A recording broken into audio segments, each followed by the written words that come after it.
Bukajan subdivision ang Kang Lakhain ko resi Borjan MEC constituency ke parlo Karbianglong pen Dimapur border ke direct along Haku pen Longri Krehini Habipin Puami tumpen Wangsi Longri Longpat Adue Hoi Kirai Kom Japan Pumatha Ponsi Karbikur Pho Arlong NC Long E Somponlo Laso penajo Haku pen ke Sompon Arlong Along E Adim along Wall Environment Diara ni pen Pachitonsi Karbianglong rong sarami Borjan aro tumpen Chipatri Piponsi kepangthir sai kedengpon anchotakali Simen Arlong sangti wan pen kedam kewang aphan langbung langplet kapta viderji aphan pusi plaster sai ta klempon thu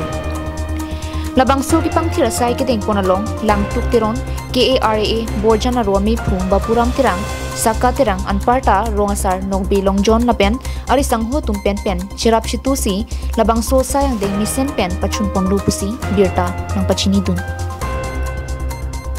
2018 November 21 tarik sinidum latat la so anong e Karbipur so anong e ke la sin so tim si pini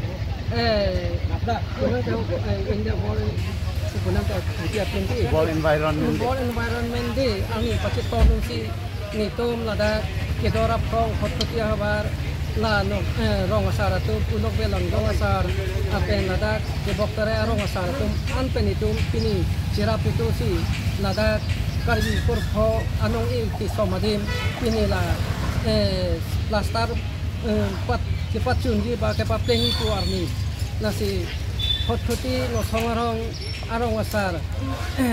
langtuk teron na hintensi lahai hana establish pen kecing pen ini an alam the nang pachini dulu lasi pini akan di anikan bangason atak Wall Environment Day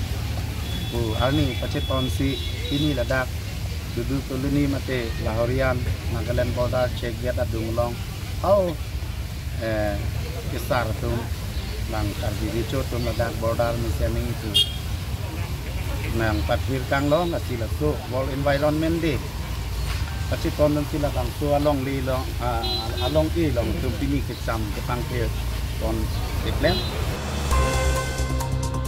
Sangti dipen projen terang Karbinglong live